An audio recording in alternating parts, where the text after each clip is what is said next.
토트넘이 크리스탈 팰리스에게 충격적인 패배를 당했습니다. 크리스탈 팰리스가 프리미어리그 8라운드까지 승리가 없었던 팀이고 1승도 없다 보니까 이제 글라스너 감독이 뭐 경질 얘기도 조금씩 나오고 있었죠. 그런데 오늘 토트넘을 맞이해서 크리스탈 팰리스가 1승을 챙겼고요. 크리스탈 팰리스가 승리를 챙기면서 17위로 올라갔고 토트넘은 여전히 8위, 이제 유럽 대항전 진출권에 들어가지 못했어요. 이제 아무래도 지난 라운드 웨스트햄전에서는 4대1로 아주 좋은 모습을 보여주고 오늘 경기는 또 크리스탈 팰리스를 상대로 너무 답답한 모습을 보여줬어요. 그러니까 이게 기본적으로 이 토트넘이 전체적인 경기력에 대한 기복이 매우 심하다는 게 문제잖아요. 근데 이제 오늘 경기의 가장 큰 포인트는 뭐였냐면 토트넘이 후방에서 전방으로 볼을 전개할 때 크리스탈 팰리스의 압박에 막혀서 아예 볼을 전개하지도 못했다라는 거죠. 그러니까 이 어떤 면이 있었냐면 포스테코글루 감독 체제에서 중요한 또 포인트 중에 하나는 비카리오 골키퍼부터 볼을 잡았을 때 그냥 한 번에 뻥 걷어내는 게 아니라 볼을 가지고 반더벤, 로메로부터 시작된 상대가 압박을 해 들어올지라도 여기서 이제 버텨내면서 이겨서 올라가는 거잖아요. 볼을 짧게 주고받으면서. 근데 이게 사실은 오늘 이 크리스탈 팰리스가 전방 압박을 일단 기본적으로 매우 강력하게 했습니다.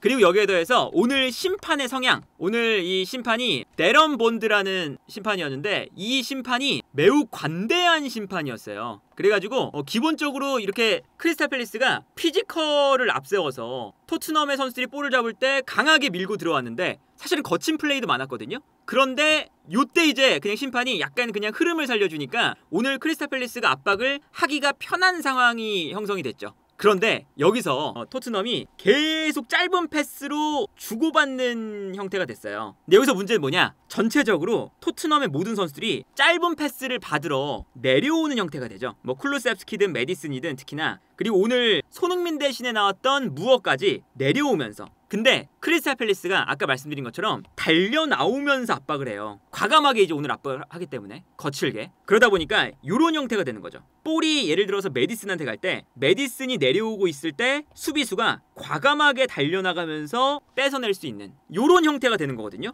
일단 이 메디슨의 이 몸의 방향도 토트넘의 골대를 향하고 있고 크리스탈 팰리스의 수비수도 달려나오면서 토트넘의 골대를 바라보면서 뺏을 수 있는 이런 장면이 좀 형성이 되는 거죠. 그래서 이제 오늘 경기 보면 이럴 때 뺏기는 장면이 많습니다. 이 장면 보면 토트넘이 수비 라인에서 볼을 가지고 있어요. 그래서 로메로에게 패스를 보내줬고 로메로가 볼을 잡은 다음에 앞쪽에 있는 비수마에게 패스를 보내주거든요. 근데 비수마에게 패스가 가는 순간 팰리스의 선수들이 달려듭니다. 앞으로. 그러니까 비수마는 뒤를 바라보면서 내려오고 있는데 상대 수비가 달려나오니까 수비 입장에서는 달려나가면서 뺏을 수가 있는 거예요. 그러다 보니까 이 다음 장면을 보면 비수마가 볼을 잡았을 때 달려들면서 크리스탈 팰리스가 볼을 빼앗습니다. 이런 장면도 나오는 거고 이 장면도 보세요. 이 장면도 반더벤이 볼을 끌고 나오다가 앞쪽에 있는 우도기에게 패스를 보내줘요. 근데 우도기에게 패스를 보내주는 순간 팰리스의 선수들이 달려듭니다. 그래서 이 장면도 우도기가 볼을 잡을 때 이미 팰리스 선수가 달려나가면서 끊죠. 끊어내자마자 당연히 팰리스에게는 좋은 기회가 형성이 되고요. 토트넘이 유연함이 좀 부족해 보였던 게 오늘 팰리스가 과감하게 달려들면서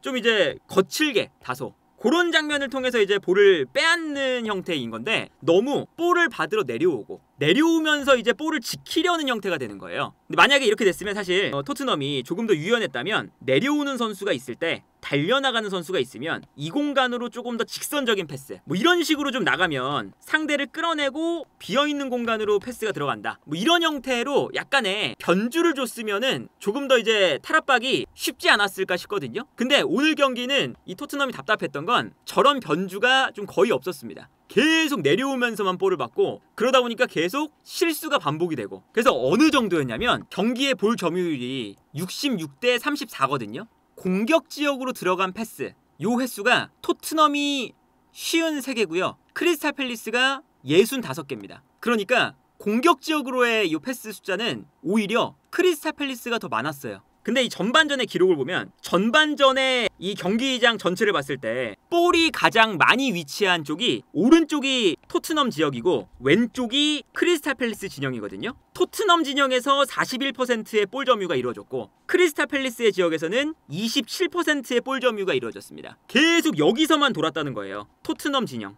왜 그러냐면 토트넘이 짧게 여기서만 패스를 주고받고 크리스탈 팰리스는 앞으로 나오면서 여기서 볼을 빼앗는 장면들이 나오니까 여기서만 볼을 계속 점유하고 있었던 거죠. 이런 걸 생각을 해보면 오늘 경기 이 토트넘이 기본적으로 경기 전체적인 형태 자체가 크리스탈 팰리스보다 수비 라인도 조금 더 낮고 크리스탈 팰리스의 전방 압박에 계속 당하는 그런 장면을 볼 수가 있었습니다. 그리고 이제 여기서 문제가 뭐냐면 토트넘이 이제 보통 이렇게 흔들리는 경기력이 나올 때 빅클럽들이 유럽 대항전을 치르고 그 다음 경기에 좀 흔들리잖아요. 근데 토트넘이 이번 유로파 리그 알크마르전에서 일단 홈 경기였고요. 그리고 로테이션을 돌렸습니다. 거의 모든 선수를 로테이션 돌렸죠. 그래서 뭐 골키퍼도 포스터 골키퍼가 나오고 뭐 벤 데이비스, 드라구신, 그레이라던가 그동안 안 나왔던 선수들이 나왔기 때문에 체력적으로 문제가 그렇게까지 있었던 경기도 심지어 아니었어요. 팰리스 원정 경기긴 했지만 그럼에도 불구하고 팰리스의 압박을 못 이겨냈다라는 건 이제 오늘 분명히 토트넘이 좀 문제가 있었던 지점이었다. 그리고 이런 이제 문제점을 사실은 포스테코글루 감독이 비교적 빠르게 대처가 안 되면서 계속 뺏기거나 위험한 상황들이 좀 많이 나왔었거든요. 이 장면 보면 반더벤이 볼을 잡고 있어요. 근데 이제 크리스탈 팰리스의 쓰리톱이 달려나가기 시작합니다. 일단 한 명은 비수마를 마크하고 있고 그리고 나머지 두 명의 공격수들은 로메로와 반더벤을 향해 달려가죠.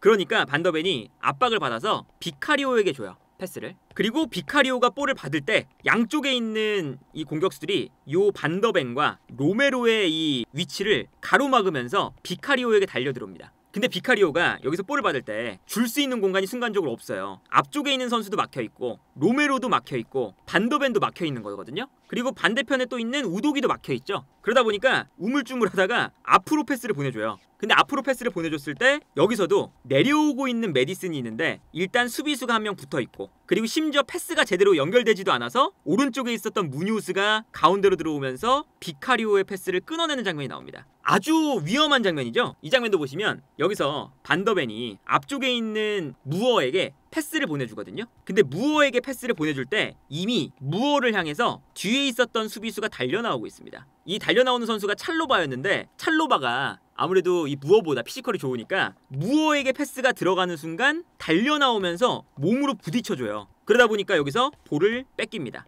뺏기자마자 앞으로 볼을 보내주고 그러면 다시 크리스탈 팰리스가 뛰어들어가면서 기회를 맞이하죠. 계속 이제 이런 장면인 거예요. 앞으로 패스를 보내줬는데 내려오면서 볼을 받다가 뺏겨서 다시 크리스탈 팰리스 공격. 뺏기니까 측면이 완전히 열렸고 열린 다음에 이제 에제에게 크로스. 이미 토트넘의 수비가 올라가고 있었기 때문에 당연히 수비 조직이 완전히 무너져 있는 상태죠. 그리고 여기서 에제가 포로도 돌파를 하고 반더벤도 이제 돌파를 하면서 결정적인 찬스를 맞이하는 이런 장면이었었죠. 그런데 실점할 때도 똑같아요. 여기서 보면 또 반더벤이 볼을 잡아서 로메로가 반더벤에게 줍니다. 그러면 반더벤이 볼을 잡은 다음에 비카리오에게 줘요. 근데 이제 팰리스의 선수들 보면 계속 반더벤, 뭐 비카리오, 로메로 계속 압박을 하고 있죠. 그러다 보니까 비카리오가 또 압박을 당해요. 그래서 비카리오가 로메로한테 다시 주고 로메로를 향해서 또 팰리스의 선수들이 막 달려가니까 로메로가 이번에는 반대편에 있는 반더벤에게 주거든요. 근데 요 패스가 일단 안 좋았던 게 본인이 압박을 당하니까 약간 허겁지겁 좀 걷어내는 거였어요. 그러다 보니 어떤 패스가 나왔냐면 높게 솟아올랐다가 떨어집니다. 볼이. 그러니까 이게 높게 솟아오른다는 것은 아무래도 채공 시간이 걸리니까 볼이 떠있는 동안 상대가 달려들면서 압박을 하는 거잖아요. 그래서 볼이 떠있는 동안 팰리스의 선수 한 명이 달려들기 시작해요. 그리고 심지어 이제 악조건 중에 하나가 반더벤이 있는 쪽이 햇빛이 오늘 되게 강하게 쬐는 쪽이었거든요. 그래서 반더벤이 약간 눈이 부셨는지 여기서 바로 걷어내는 게 아니라 볼을 컨트롤을 못해요. 그래서 볼이 떨어진 다음에 다시 또 뛰어올라요. 그러면은 튀어오르는 순간 또 달려들 수가 있겠죠? 그러다 보니까 여기서 이제 볼을 잡아놓지 않아서 튀어오르는 순간 상대 팰리스의 선수가 달려들면서 압박할 수 있는 타이밍이 형성이 됐고 여기서 반더벤이 어설프게 볼을 소유하다가 뺏깁니다. 뺏기면서 여기서 이제 팰리스의 볼이 됐고 그리고 반더벤이 뺏기다 보니까 약간 측면으로 나와서 요 공간이 일단 열렸어요. 그래서 측면에서 볼을 뺏긴 다음에 크로스가 올라가는데 이 크로스가 올라올 때도 요 공간이 나다 보니까 로메로 앞쪽에 있던 선수들이 막 내려와요. 내려오는 상황에서 로메로가 내려가 있다가 달려 나오고 포로는 달려 들어오고 근데 여기서 약간은 이 크로스를 서로 약간 좀 미루는 경향도 있었어요. 그러다 보니까 이 볼이 흘러서 뒤로 넘어갑니다. 그래서 뒤에서 볼을 잡은 다음에 마테타 마테타가 편안하게 여기서 득점. 뭐 이 크로스가 올라올 때에 뭐 클리어링이 안 된 것도 문제이긴 했는데 요 이전에 사실은 똑같은 장면이 좀 많이 나왔잖아요. 계속 이제 크리스탈 팰리스 선수들이 전방 압박을 강하게 하고 그리고 이제 토트넘은 후방에서 어설프게 볼을 돌리다가 특히나 좀 짧은 패스를 주고받다가 내려오면서 볼을 받다가 이럴 때 이제 달려드는 수비에게 인터셉트를 당하거나 그런 장면들이 많았었는데 그것을 좀 방치하다가 사고가 나오는 장면이었죠. 그러다 보니까 이제 오늘 아무래도 손흥민의 이 부재가 느껴지기도 해요. 그러니까 이게 어떤 거냐면 손흥민 선수가 있을 때는 분명히 어떤 부분이 있냐, 손흥민 선수가 있으면 달려나가면서 상대의 전방 압박을 약간은 중화시키는 게 있습니다. 예를 들어서 아까 전처럼 짧은 패스를 주고받을 때 상대가 막 올라와요. 다른 선수들이 막 내려가고 있고 예를 들어서 막 상대가 올라오고 있습니다. 올라오고 있을 때 손흥민이 만약에 나오는 날이다 라고 하면 손흥민이 계속 여기를 왔다 갔다 하고 있어요. 그러면서 상대 수비가 약간 뒷걸음질 치게 만드는 거죠. 그러면 뒷걸음질 칠 때 뒷걸음질 치면서 달려나가는 선수들은 앞으로 달려나가는데 손흥민 때문에 수비 라인은 약간 뒤로 물러나요. 그러면 요 사이 공간이 벌어지는 거죠. 그러면 이 공간을 활용해서 토트넘이 패스를 주고받으면서 여기서 탈압박이 될 때가 많아요. 근데 요런 것들을 이제 오늘 이제 무어가 오늘은 손흥민 선수 대신 나왔는데 이제 아무래도 오늘 이 토트넘이 무어가 나올 수밖에 없는 상황이 있었겠죠? 베르너는 요즘에 너무 부진하고 그리고 오도베르는 지난 경기 분명히 부상해서 복귀를 했는데 오늘 또다시 명단에서 제외가 됐고